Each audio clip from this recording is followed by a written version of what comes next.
आखिरकार अरविंद केजरीवाल जेल क्यों गए, उन्हें गिरफ्तारी उनकी क्यों हुई, क्यों गिरफ्तार करना पड़ा?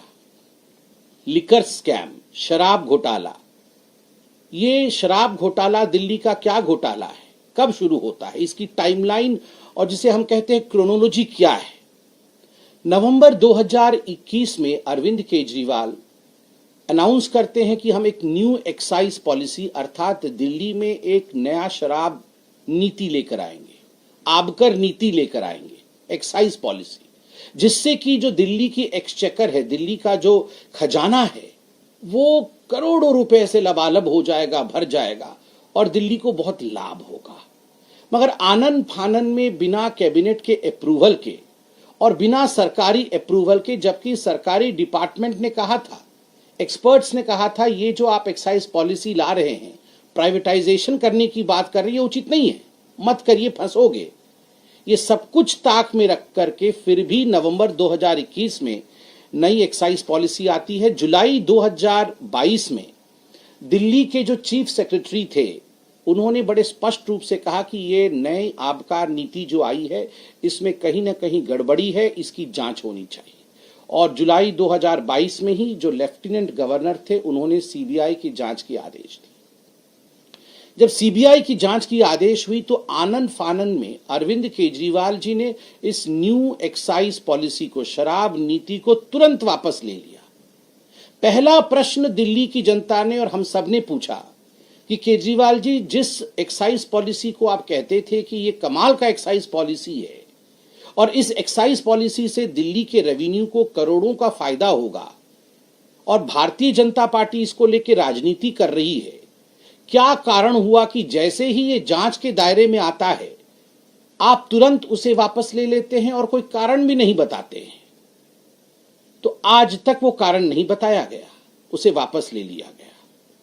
19 अगस्त 2022 को आप याद करिए, पहला सीबीआई रेड होता है मनीष सिसोदिया डिप्टी सीएम के घर में और 22 अगस्त 2022 को ईडी फाइल करती है केस मनी लॉन्ड्रिंग केस में कि बहुत बड़ा घोटाला हुआ है, मनी लॉन्ड्रिंग हुई है, पैसे इकट्ठे किए गए हैं गैर कानूनी तरीके से।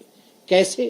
कार्टेलाइजेशन अलाउ किया गया है। ये शराब कंपनियों का जो एक जत्था बनाया गया है, जो आपस में एक दूसरे को कैसे फायदा पहुंचा सकते हैं, इसके लिए एक्साइज पॉलिसी में प्रावधान किया गया। एक्साइज पॉलिसी पहले इन शराब कंपनी, जो कि अरविंद केजरीवाल जी के मित्र हैं, अरविंद केजरीवाल जी के दोस्त हैं, उनको पहले लीक कर दी गई, फिर उसको ट्वीक किया गया, उसमें बदलाव लाया गया ताकि शराब कंपनी अपने मन मुताबिक इन कानूनों में बदलाव ला सके। जो ब्लैक लिस्टेड कंपनी होती है, उनके लिए कानून में प्रावधान है कि वो इस टेंडरिंग प्रोसेस में अप्लाई नहीं कर सकते हैं। मगर बड़ा दुखद और आश्चर्यजनक विषय है कि न केवल उन्होंने अप्लाई किया, अपितु उन्हें इस पूरे ठेके में शामिल किया गया। केवल इतना ही नहीं, आपको जान के आश्चर्य होगा कि ये हर कोई जानता है, वैसे आश्चर्य आजकल होता नहीं है अरविंद केजरीवाल और भ्रष्टाचार के विषय में सुनने से, जो कमीशन इन शराब ठेकेदारों का बढ़ाया गया।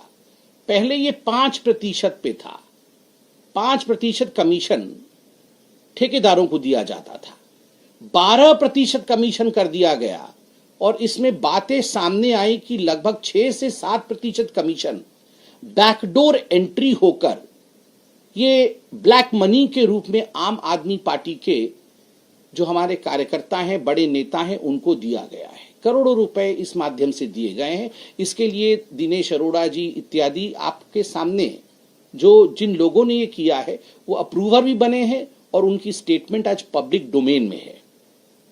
मार्च 2023 में अंततोगत्वा मनीष सिसोदिया की गिरफ्तारी होती है ईडी द्वारा।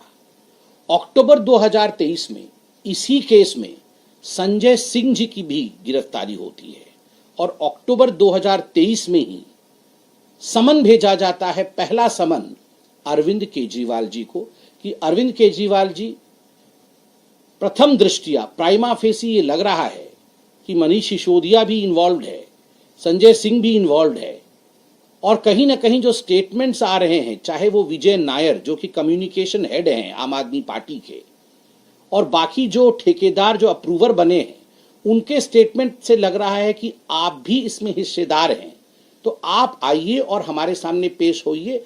आपको ये हम लिबर्टी देते हैं, आप अपने विषय को रखिए। समन नंबर 1 जब अक्टूबर 23 को आया, तब से लेकर अब तक 9 समन आए हैं। आश्चर्य का विषय है, एक भी समन में अरविंद केजरीवाल नहीं जाते हैं। अरविंद केजरीवाल जी की वो सेंस ऑफ एंटाइटलमेंट रहती है और वो बार बार कहते हैं कि ये इलीगल है, ये समन इलीगल है। इस समन के आधार पर मैं प्रस्तुत नहीं होऊंगा। मैं कोई छोटा मोटा व्यक्ति नहीं हूं, मैं मुख्यमंत्री हूं, मैं बहुत बड़ा व्यक्ति हूं, मुझे कैसे समन किया जा सकता है। आज गुरूर टूटा है।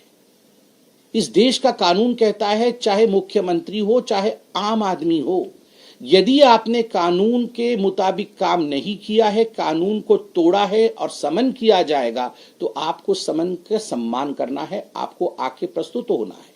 जब 21 तारीख को दिल्ली हाईकोर्ट इमीडिएट रिलीफ के लिए अरविंद केजरीवाल गए थे, तो दिल्ली हाईकोर्ट ने जो कहा वो बहुत महत्वपूर्ण है। दिल्ली हाईकोर्ट ने कहा, we have heard both sides and we are not inclined at this stage to grant protection. The respondent is at liberty to file a reply. Protection के लिए मुझे गिरफ्तार न किया जाए। मैं खास हूं, मैं आम नहीं हूं, मैं गिरफ्तार नहीं हो सकता हूं। जब इस विषय को लेकर अरविंद केजरीवाल दिल्ली हाईकोर्ट गए, दिल्ली हाईकोर्ट ने स्पष्ट शब्दों में कह दिया, हम आपको प्रोटेक्शन नहीं दे सकते हैं। और तथ्यों को देखने के बाद कहा, जब देश की अदालत कहती है कि तथ्यों में फैक्ट्स है, फैक्ट्स तथ्य एक ही होते हैं, कागजों में फैक्ट्स है, तथ्य है, जो भी सबमिशन ईडी ने किया है उसको देखने के बाद तो आपको प्रोटेक्शन नहीं दिया जा सकता है। उसका अर्थ क्या होता है?